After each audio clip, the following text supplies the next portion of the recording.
Hello, and welcome to episode 8 of The Learning Stoic. And I just wanted to do another reading because I enjoyed the last one. So, here we go. And we just got done learning about, if I remember correctly, Alexander the Grammarian, and how he was like, he taught me to not interrupt anyone who makes an error in vocabulary, but, show them the proper way about it. Be nice about it, and then show them the proper way. Don't be. Well, we all know those people.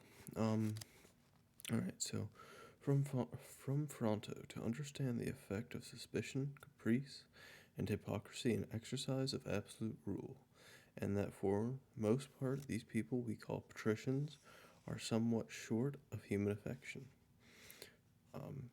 So, you know, he he's talking about how Marcus Aurelius was the Roman emperor, and he had what is absolute rule.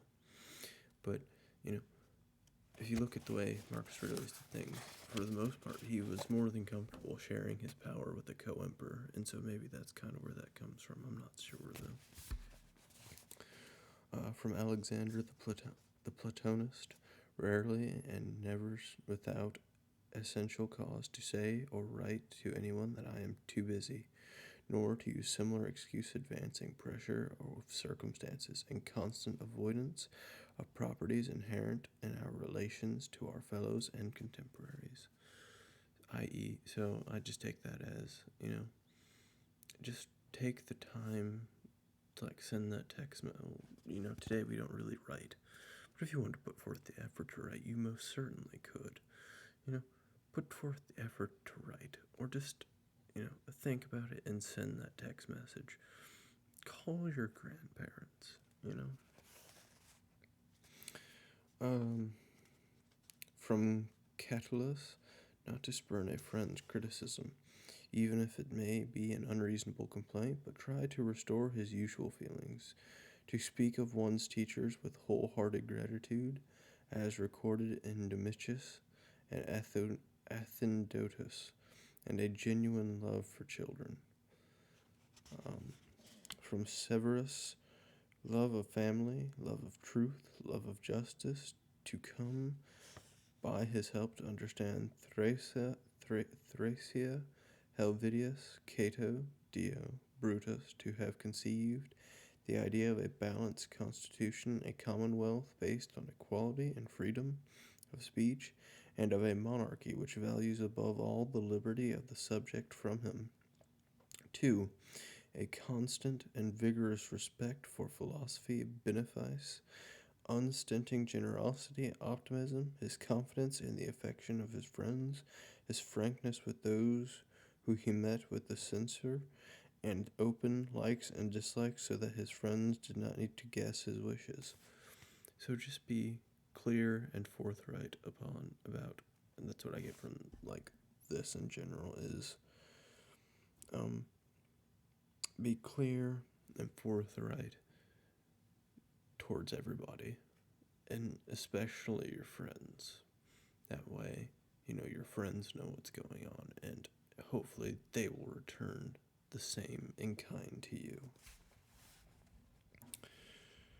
From Maximus, self-mastery, immune to any passing whim. Good cheer in all circumstances, including illness, a nice balance of character, both gentle and dignified, and uncomplaining energy for what needs to be done. The trust he inspired in everyone, that he meant what he said and was well intentioned in all that he did. Proof against surprise or panic in nothing, either hurried or hesitant. Never short of resource, never downcast or cringing or, on the other hand, angry or suspicious, generosity in good works, and a forgiving and truthful nature. The impression he gave of undeviating rectitude as a path chosen rather than enforced. The fact that no one would ever have thought himself belittle by him or presume to consider himself superior to him, and a pleasant humor. So, no one would ever have thought himself belittled by him. So, you know, be that person who people don't feel belittled by, but at the same time, don't allow yourself to get walked all over. Have this very nice balance. Have your self respect, your self confidence, your way of doing things, but really, but at the same time, be a good and virtuous person. Don't look down on people. Don't be condescending or arrogant. Take everything with openness. That's kind of what I get from that. But if you made it this far into episode 8, leave a like and subscribe. And I thank you and I appreciate you.